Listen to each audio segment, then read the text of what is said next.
کہنے لگا میں استاد ہوں، 2-4 بندوں کا امتحان لیا، اس کی باری آئی تو 5 روپے دیے، 10 روپے دیے، کہا تیرا کرایہ میں نے پہچان لیا۔ 2 سال گزر گئے، وہ جب بھی آتا حضرت پہچان لیتے۔ ایک دن سفر پہ جا رہے تھے، بہت بڑا لشکر تھا، جہاد کرنے جا رہے تھے اورنگزیب عالمگیر، تو دیکھا ایک پہاڑی ہے، پہاڑی پہ لوگ جا بھی رہے ہیں آ بھی رہے۔ اورنگزیب عالمگیر پوچھنے لگے یہاں کیا ہے؟ کہنے لگے ایک بابا جی بیٹھے ہیں دعا کرتے ہیں، اللہ کے نیک بندے ہیں۔ اورنگزیب کہنے لگے یار پرانے لوگ سارے ہی اللہ والوں کو مانتے، یہ بھی مصیبت آئی ہے جتنی نہیں آئی ہے، سارے لوگ ہی مانتے۔ کہنے لگے ذرا میں دعا نہ کرا لوں، اچھے کام جا رہا ہوں۔ اورنگزیب بادشاہ تھے، بادشاہ لوگ نازک مزاج ہوتے ہیں، گھوڑے سے اترے، بڑی مشکل سے پہاڑی پہ چڑھے، اوپر گئے تو لائن لگی ہے، بابا جی غار میں بیٹھے۔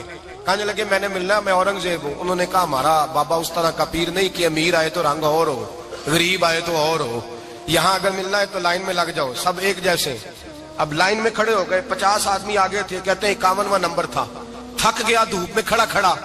جب میں پہنچا غار کے دہانے تو میں نے بابا جی کے چہرے پہ نظر ڈالی تو بڑا نورانی چہرہ، بڑی خوبصورت لب و لہجہ۔ میں نے کہا میرے جیسا آدمی بھی پگڑی باندھ لے تو اچھا لگنے لگ جاتا ہے، بڑا خوبصورت انداز۔ کہتے ہیں میں ان کے پاس اتحیات کی حالت میں بیٹھ گیا، میں نے کہا حضور میں جا رہا ہوں جہاد کرنے، دعا کرنا۔ بزرگوں نے ہاتھ اٹھائے، اللہ اس کی مدد فرما، دین کو غلبہ عطا فرما، اسے دین کا سچا پکا سپاہی بنا۔ پھر تھپکی دی، 2-4 نصیحتیں بھی کر ڈالی، دیکھنا ظلم نہ کرنا، زیادتی نہ کرنا، جب تو جیت فخر نہ کرنا، غرور نہ کرنا، نصیحتیں بھی کر دی۔ کہتے ہیں اب جب میں اٹھا تو 2-4 دینار بطور نذرانہ مسلح کے نیچے رکھے، اور الٹے قدم جب میں غار سے اترا انہوں نے رومال جھاڑا اور اٹھ کے کھڑے ہو گئے، کہنے لگے آج نہیں تو نے پہچانا، آج نہیں تو نے پہچانا، میرا انعام بنتا ہے، آج نہیں پہچانا، لا پیسے۔ اورنگزیب کہنے لگا یار تو نے حد کر دی، کہاں چڑھا کہاں کھڑا رہا، دھوپ میں تھک گیا، کمال کر دی بھائی تو نے، بتا تو کیا لے گا، اب تو دیکھ جلدی بتا، اب کتنے لوگ پیچھے دھوپ میں کھڑے ہیں، لشکر سارا کھڑا ہے، کیا لے گا؟ اس نے کہا سب سے قیمتی ہیرے وہ ہیں جو تیرے سر کے تاج میں لگے ہوئے ہیں، مجھے تیرا تاج چاہیے۔ او بھائیو سننا اور یاد رکھنا، میرے اعلیٰ حضرت کہتے ہیں بادشاہ نے سر کے اوپر سے تاج اتارا، بہروپیے کے قدموں میں رکھا اور کہنے لگے یہ لے، اور یہ تو تیرا مانگنے پر میں نے دیا ہے نا، میں واپس آتا ہوں تو آنا میں اپنی مرضی سے بھی تجھے دوں گا، تو نے اورنگزیب جیسے بندے کو دھوکہ دیا، آنا میں اس وقت بھی دوں گا۔ وہ دے کر بس بات ختم ہو گئی، حد ہو گئی، دے کر کہتے ہیں جب میں پلٹا نا واپس، بہروپیے نے آواز دی بادشاہ ٹھہر جا، تو میں نے پلٹ کے دیکھا تو کہنے لگے یہ اپنا تاج لے جا، اٹھا اور لے جا۔ میں نے کہا 2 سال بیت گئے تجھے محنت کرتے، آج قابو آیا تو لے جاؤں، کہنے لگا لے جا، مسئلہ سمجھ میں آ گیا۔ میں نے کہا مجھے بھی تو سمجھانا، تو کہتے ہیں وہ پھوٹ پھوٹ کے رویا، اس کی آنکھیں برس پڑی، سیلاب کی طرح آنسو بہ نکلے، تڑپا اور رو کے کہنے لگا بادشاہ میں نے جھوٹ موٹ رسول اللہ کی غلامی اختیار کی تھی، جھوٹ موٹ کی داڑھی، جھوٹ موٹ کی پگڑی، جھوٹ موٹ کا فقر، میں نے جھوٹ موٹ نبی پاک کا لباس پہنا ہے، تو تیرے جیسے بادشاہوں کے تاج میرے قدموں میں آ گئے ہیں، اگر میں سچ مچ رسول اللہ کا غلام بنوں گا تو اللہ کیا کچھ عطا فرمائے گا، اللہ کتنی نعمتوں سے نوازے گا۔ میرے اعلیٰ حضرت کیا فرماتے ہیں؟ اعلیٰ حضرت فرماتے ہیں فرشتے بھی کرتے ہیں تعظیم میری۔ کون جی؟ اللہ، ایسا عقیدہ بھی کم ملے گا جو بریلی کے امام کا عقیدہ ہے، ایسا بھی کم، کہتے ہیں فرشتے بھی کرتے ہیں تعظیم میری۔ کیوں؟ فرمانے لگے فدا ہو کے ان پر یہ عزت ملی ہے، فدا ہو کے ان پر یہ۔ حضرت سلمان فارسی گورنر تھے، کھانا کھا رہے تھے، دسترخوان بچھا تھا، رسول پاک صلی اللہ علیہ وسلم کا فرمان ہے روٹی کا لقمہ دسترخوان پہ گرے اٹھا کے کھا لو، اللہ تمہاری بخشش فرما دے گا، دسترخوان صاف ہوتا ہے۔ روٹی، بڑے گورنر تھے آپ، بڑے بڑے سفیر بیٹھے تھے، وزیر بیٹھے تھے، روٹی کا لقمہ گر گیا۔ آج تو لوگ فیشن میں عزت ڈھونڈتے ہیں نا، وقار ڈھونڈتے ہیں کہ میں جدید دنیا کے ساتھ مل جاؤں، میں معاذ اللہ لڑکی لڑکے اکٹھے بٹھا کے منگنی کروں تو میں ماڈرن شمار ہو جاؤں گا، میں بڑے بڑے ڈھول بجاؤں تو ماڈرن بنوں گا، میں اگر مہندی پہ سارے تماشے کر ڈالوں تو میں ماڈرن ہوں۔ دیکھو عزت کس بات میں۔ حضرت سلمان فارسی روٹی کھا رہے تھے، سفیر وزیر نہ جانے بڑے بڑے لوگ بیٹھے تھے، کھانا کھاتے کھاتے لقمہ گرا دسترخوان پہ، حضرت سلمان فارسی نے سمیٹا، منہ میں رکھا، پھر انگلی مار کے دسترخوان صاف کیا۔ ایک صحابی کان میں کہنے لگے سلمان کیا کر رہے ہو، کیا کر، آپ گورنر ہے، سوچئے تو صحیح، یہ لوگ کیا کہیں گے دنیا دار کے، مسلمانوں کو روٹی نہیں ملتی، اٹھا اٹھا کے کھا رہے۔ کان میں بات کی، کان میں۔ حضرت سلمان فارسی کان میں جواب دے سکتے تھے، کہہ سکتے تھے نہیں ایسے ہی کرنا ہے، انہوں نے کان میں بات کی، لیکن جناب سلمان فارسی اعلیٰ اعلان بولے، کہنے لگے ان 4 5 6 دنیا داروں کے لیے میں اپنے نبی کا طریقہ چھوڑ دوں، اپنے رسول کی سنت چھوڑ دوں؟ یہ 4 5 دنیا داروں میں کھجوریں اتارتا تھا، نوکریاں کرتا تھا، یہ جو میرے سر پر عزت کے بال ہیں یہ محمد عربی کے اگائے ہوئے ہیں، رسول اللہ کے اگائے ہوئے ہیں۔ اور بھائیو حد ہو گئی۔ حضرت بلال رضی اللہ تعالیٰ، حضرت بلال آئے جناب عمر سے ملنے، کیسے وہ کس طرح بھی آئے تو عمر خاطر میں نہ لائے، اور بلال حبشی دروازے پہ داخل ہوئے تو فاروق اعظم نے کرسی چھوڑ دی، ہاتھ باندھ کے کونے میں کھڑے ہو گئے۔ کالا رنگ ہے، نام بھی لکھنا نہیں جانتے، زمانے میں تعارف کوئی نہیں۔ حضرت عمر نے ہاتھ باندھا ہے، لوگ کہنے لگے عمر تو کیسے ہو، کس طرح سے نہیں ڈرتا، یہ کون آ رہا ہے جس کے لیے تیرا اتنا استقبال ہے؟ حضرت عمر کہنے لگے چپ کر جاؤ، اس کی بات نہ کرنا، اسے آنے دو، اسے آنے دو، اس کی بات نہ چھیڑنا۔ حضرت سیدنا بلال آئے، کہنے لگے امیر المومنین کیا کر رہے ہو؟ فرمایا نہیں چپ کر یار، بازو پکڑا، اپنی کرسی پہ بٹھایا۔ حضرت بلال کہنے لگے حضور میں غلام ہوں، مجھے تو طریقے بھی نہیں آتے ان کرسیوں پہ بیٹھنے کے، میں تو غریب ماں کا بیٹا، غلام باپ کی اولاد، سلیقہ، یہ آپ کیا کر رہے ہیں؟ تو حضرت عمر کہنے لگے بلال تھا تو غلام ہی، پر جب سے مصطفیٰ کا غلام بنا ہے تو ہمارا امام بن گیا ہے، اب تو امام ہے رسول اللہ کی امت کا۔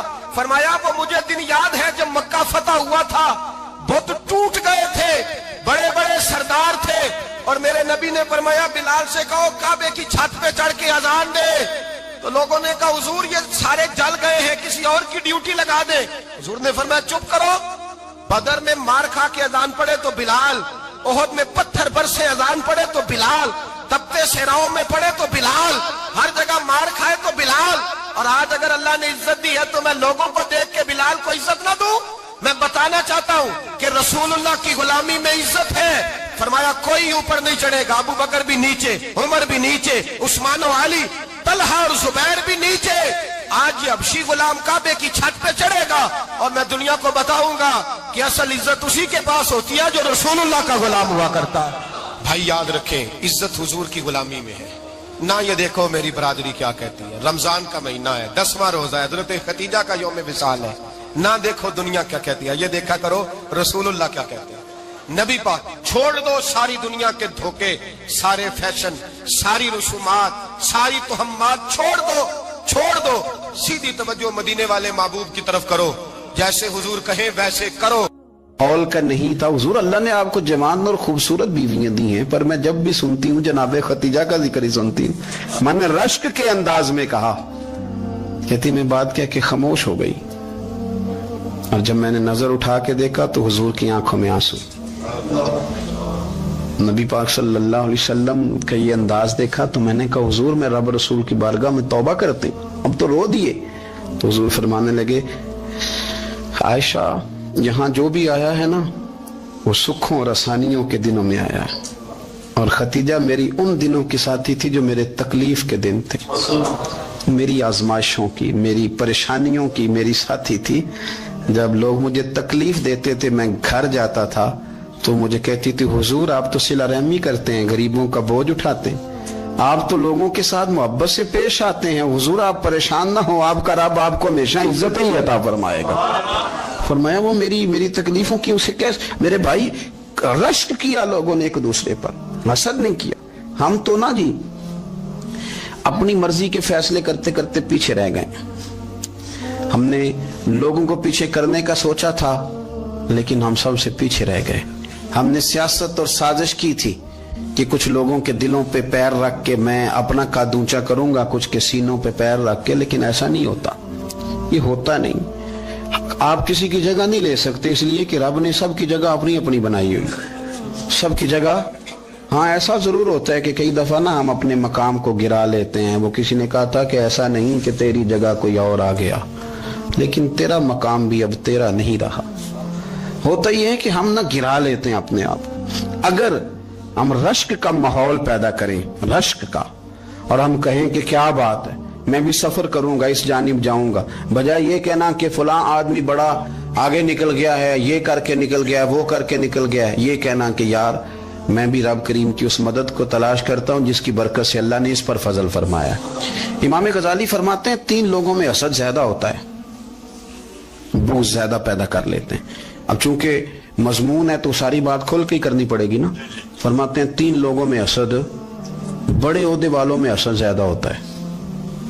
یعنی صوبائی وزیر کہتا ہے کہ حق میرا ویسے وفاقی وزیر کا تھا، اور وفاقی وزیر کہتا ہے کہ جتنا میرا تجربہ ہے نا، مجھے بنایا وزیر اعظم ہی جاتا تو بات ٹھیک تھی. حسد زیادہ بڑے عہدے والوں میں حسد، اور امام غزالی فرماتے ہیں مالداروں میں حسد زیادہ ہوتا ہے.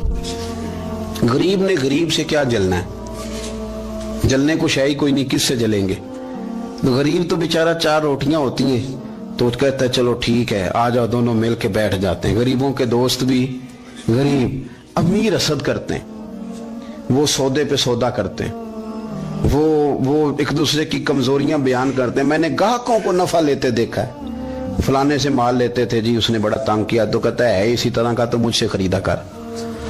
لوگ استعمال کر جاتے ہیں. وجہ بیچ میں کیا ہوتی ہے؟ حسد، عداوت، خرابی ہوتی.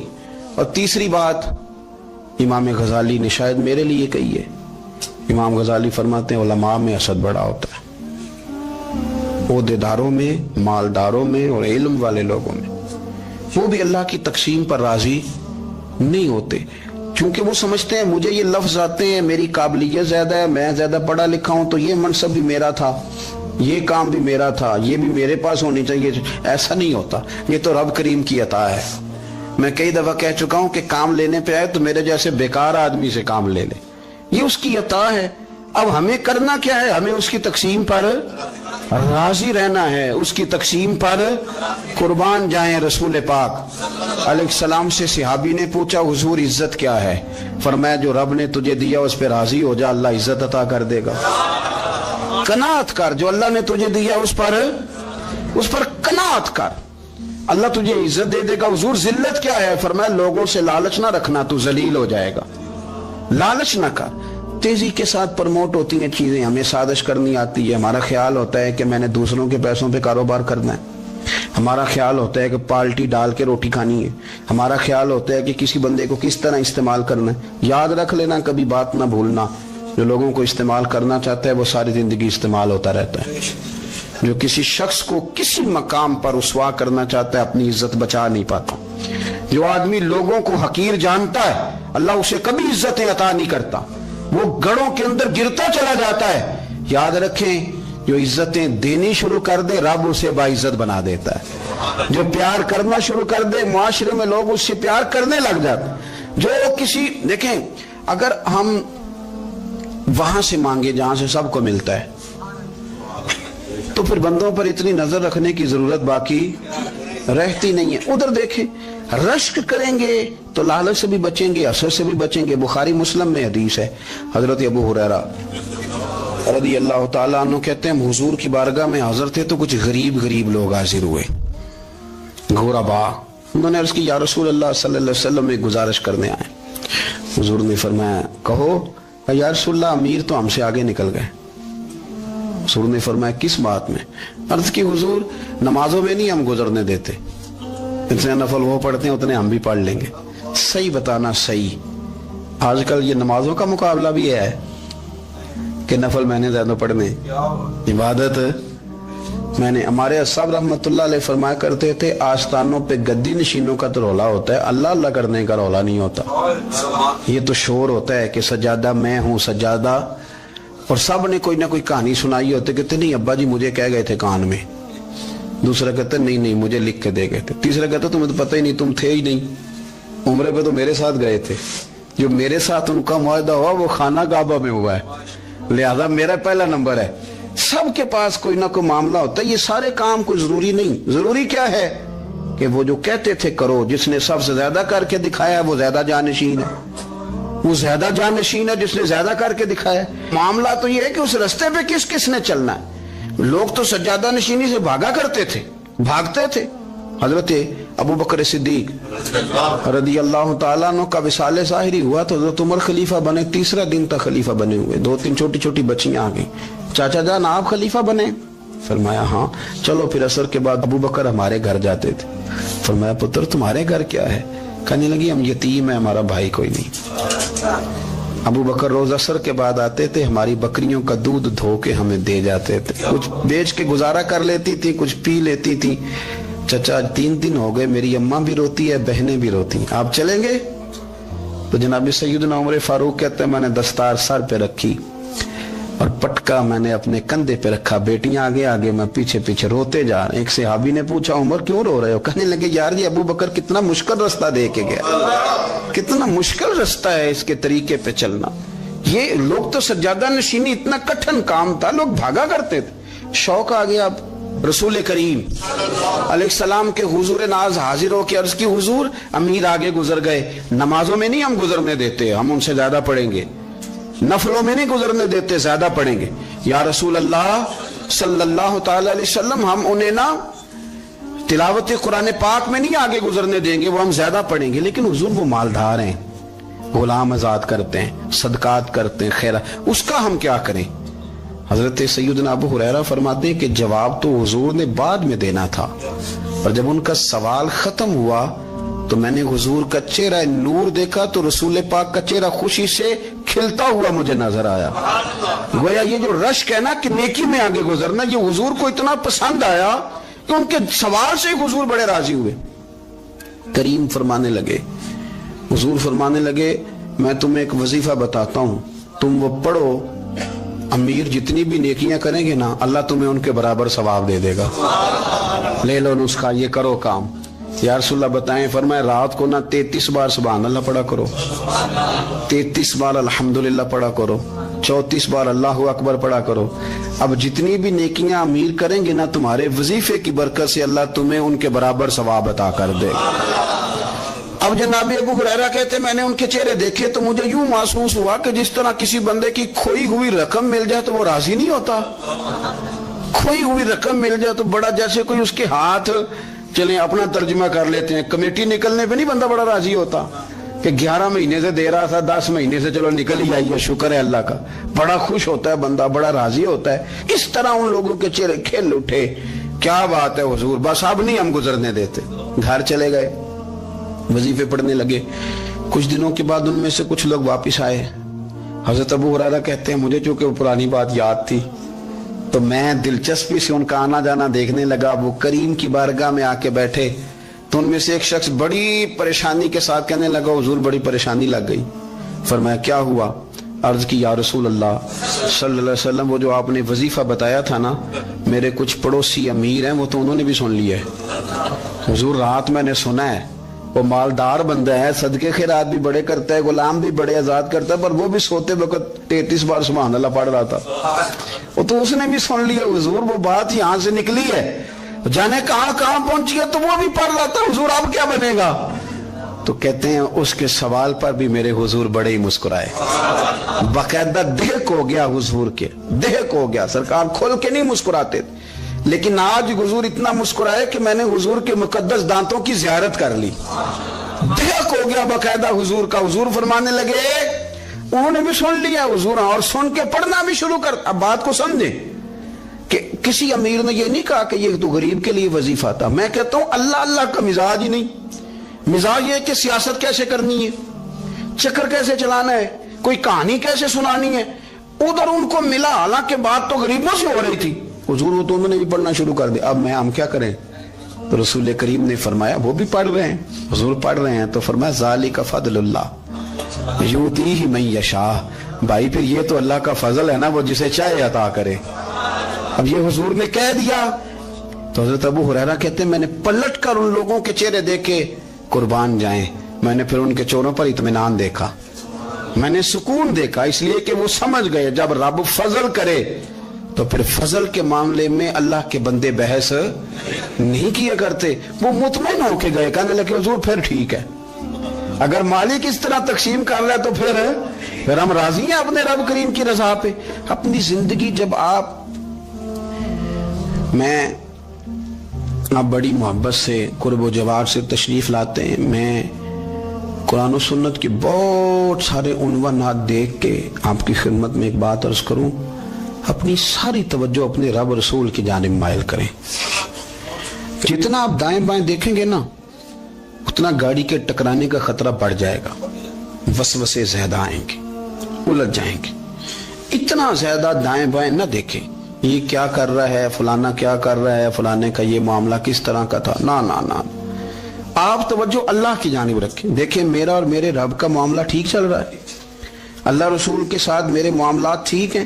یہاں تو آپ کسی کی اصلاح کریں گے، دعوت دیں گے یا دعا کریں گے، تنقید کی تو ویسے دین میں اجازت نہیں ہے. آپ نے یہاں کسی کی اصلاح کرنی اور وہ درد کے ساتھ کرنی، اور یہاں کسی کے لیے دعا کرنی ہے کہ یا اللہ اس بندے پہ رحم فرمائے، سے بدل دے. تنقید کی اور طنز کی تو اجازت. اپنا معاملہ رب کریم کے ساتھ، ہماری سوچیں کس طرح کی ہیں، ہمارے اندر ماحول کس طرح کا ہے، وہ چونکہ دلوں کے حال جانتا ہے. اور نبی پاک صلی اللہ علیہ وسلم نے فرمایا نہ تمہاری جیبیں دیکھتا ہے نہ تمہارے چہرے دیکھتا ہے، وہ تو جب دیکھتا ہے تمہارا دل دیکھتا ہے. اس کی کیفیت کیا ہے؟ حضرت انس بن مالک رضی اللہ تعالیٰ عنہ فرماتے ہیں، اس حدیث کو یاد رکھیے گا، حافظ منذری نے ترغیب و ترہیب میں لکھی ہے. فرماتے ہیں کہ حضرت انس بن مالک رضی اللہ تعالیٰ عنہ فرمانے لگے کہ ایک حضور کے ایک غلام، ایک صحابی بیمار تھے، تو حضور نے فرمایا انس چلو تیمارداری کرتے ہیں. کہتے ہیں حضور کے ساتھ گئے، نبی پاک صلی اللہ علیہ وسلم پہنچے. جب ہم نے اس شخص کو دیکھا تو حضرت انس کہتے ہیں ہم پریشان ہو گئے، چونکہ ہم نے اسے بڑا صحت مند دیکھا تھا، وہ کمزور ہو گیا، وجود پر بہت سارا گوشت دیکھا تھا، اب ہم دیکھ رہے ہیں کہ وہ ہڈیاں ہی ہڈیاں رہ گئی ہیں، چہرہ بڑا بارونق تھا، اب کمزوری ہو گئی. رسول کریم تشریف لے گئے اور حضور اس کی چارپائی کے سرہانے بیٹھے، اور جب حضور نے اپنا دست مبارک اس کے بالوں میں رکھا اور نبی پاک نے دست شفقت پھیرا تو کہتے ہیں اس شخص نے آنکھیں کھولی اور حضور کا چہرہ دیکھا تو اس کی خوشی کی کوئی انتہا نہ رہی، بڑا راضی ہوا، بڑا راضی. اور حضور نے اس کے لیے دعا کی، اس دعا پر بھی اسے بڑا اطمینان قلبی نصیب ہوا. کہتے ہیں حضور اکثر تیمارداری فرماتے تھے، پر آج نہ حضور نے ایک نرالی، انوکھی اور انفرادی بات ارشاد فرمائی. حضور نے فرمایا تو بڑا صحت مند تھا، کمزور ہو گیا، بڑا طاقتور تھا تو ضعیف ہو گیا، ایک سوال کا جواب تو دے. یا رسول اللہ فرمائیے. تو حضور فرمانے لگے اس حالت میں جب تو شدید بیمار اور تکلیف میں، یہ بتا کہ اس وقت تیرا اپنے رب کے بارے میں گمان کیا ہے. حضرت انس کہتے ہیں پہلے حضور بیماروں سے یہ سوال نہیں پوچھتے تھے، آج پوچھا، کیونکہ صحت میں لوگوں کی زبان پہ شکر ہوتا ہے اور بیماری میں شکوے ہوتے ہیں، معاذ اللہ. اس وقت اللہ کے بارے میں یہ سوچ حضور نے ہمیں دی ہے. تم نے ہر وقت یہ ذہن بنانا ہے کہ یہاں رب کریم کے بارے میں کیا تصورات پل رہے ہیں، آوازیں کیا اٹھ رہی ہیں، اس وقت تیرا اللہ کے بارے میں گمان کیا ہے. جناب انس بن مالک کہتے اس نے ہمیں اشارہ کیا کہ مجھے اٹھا کے بٹھاؤ. ہم نے بٹھایا تو کہتے ہیں پھر اس نے اپنی آنکھیں کھولی اور حضور کے چہرے نور پر نظر کر کے نظر جھکا لی. عرض کرتا یا رسول اللہ میں کمزور ہوں، بیمار ہوں، تکلیف میں ہوں، اٹھ نہیں سکتا، کھا نہیں سکتا، پر حضور ابھی بھی میرے دل سے آواز یہی نکلتی ہے کہ میرا رب بڑا ہی کریم ہے، میرا اللہ بڑا ہی مہربان ہے، وہ بڑا ہی معاف کرنے والا ہے، وہ اپنے بندوں سے پیار ہی بڑا کرتا ہے. آپ میری بات کو سمجھیں، کیفیت کیا ہے اور الفاظ کیا ہیں. حضور وہ مجھ سے بڑی محبت کرتا ہے، بڑے پیار والا ہے. یہ لفظ کہتے کہتے آواز بھرا گئی، آنسو نکل آئے. پھر اس نے تکلیف زیادہ محسوس کی تو وہ لیٹ گیا اور پھر اس نے حضور کے چہرے نور پہ نظر ڈالی، کلمہ پڑھا، روح ہی پرواز کر گئی. حضرت انس بن مالک فرماتے ہیں ہم اس کے گھر سے نکلے اور جب حضور اس کے کمرے سے باہر آئے تو رسول کریم نے پلٹ کر رک کر پھر پیچھے دیکھا اور فرمایا انس اگر کسی جنتی کی زیارت کرنی ہے تو میرے اس غلام کا چہرہ دیکھ لو. اس لیے کہ جن لوگوں کے نظریات رب کریم کے بارے میں اس طرح کے ہوں پھر ان کے خاتمے خیر کے ہوتے ہیں.